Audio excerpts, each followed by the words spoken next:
Seabird ಬಸ್ಗೆ ಜವಗೊಂಡನಹಳ್ಳಿ ಬಳಿ ಎದುರುಗಡೆಯಿಂದ ಬರ್ತಾ ಇದ್ದಂಥ ಒಂದು ಕಂಟೈನರ್ ಗಾಡಿ ಅದು ಡಿವೈಡರ್ನ ಹತ್ತಿ ನೇರವಾಗಿ ಡಿಕ್ಕಿಯನ್ನು ಹೊಡೆದಿದೆ ಆ ಬಸ್ನಲ್ಲಿ. ಬಹುಶಃ ನಮ್ಮ ಇದುವರೆಗಿನ ತನಿಖೆ ಏನು ಹೇಳ್ತಾ ಇದೆ ಅಂತ ಹೇಳಿದ್ರೆ ಅದು ನೇರವಾಗಿ ಡೀಸೆಲ್ ಟ್ಯಾಂಕ್ಗೆ ಹೊಡೆದಿರ್ಬೋದು. ಡೀಸೆಲ್ ಟ್ಯಾಂಕ್ ನಂತರ ಬೆಂಕಿ ಉಂಟಾಗಿ ಈ ಬೆಂಕಿಯ ಜ್ವಾಲೆಯಿಂದ ಒಳಗಡೆ ಪ್ಯಾಸೆಂಜರ್ ತಪ್ಪಿಸ್ಕೊಂಡಿದ್ದಾರೆ. ಆದರೆ ಗಾರ್ಡನ್ ನಿದ್ದೆಯಲ್ಲಿದ್ದವರು ಈಗಿನ ಪ್ರಕಾರ ಸುಮಾರು 8 ಜನ ಒಳಗಡೆ ಸಿಕ್ಕಿ ಹಾಕಿಕೊಂಡು ದುರಾದೃಷ್ಟವಶಾತ್ ತೀರಿ ಹೋಗಿದ್ದಾರೆ. ಅದ್ರ ಜೊತೆಗೆ ಕಂಟೈನರಲ್ಲಿ ಇದ್ದಂತಹ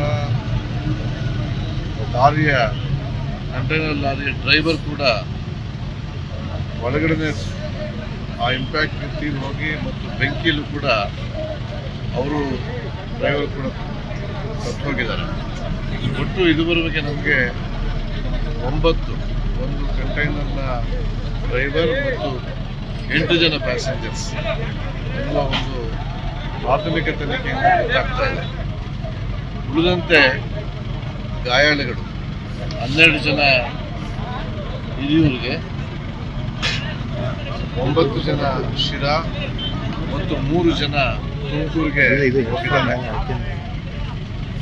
ತುಮಕೂರಿಗೆ ಶಿರಾದಲ್ಲಿ ಇದ್ದಂಥ ಒಬ್ಬರಿಗೆ 15-20% ಬನ್ಸ್ ಆಗಿದೆ ಅಂತ ಬೆಂಗಳೂರಿನ ವಿಕ್ಟೋರಿಯಾಗೆ ರೆಫರ್ ಮಾಡಿದ್ದಾರೆ.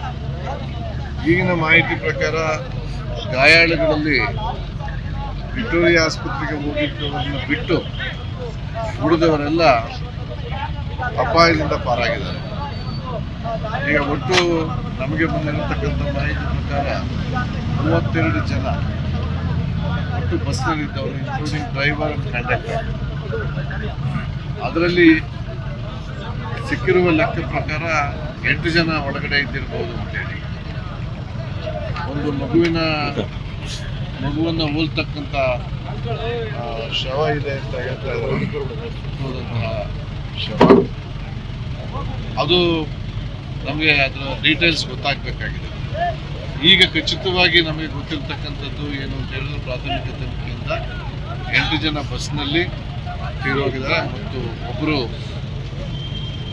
ಕಂಟೈನರ್ ಲಾರಿಯಲ್ಲಿ ಡ್ರೈವರ್ ತೀರೋಗಿದ್ದಾರೆ.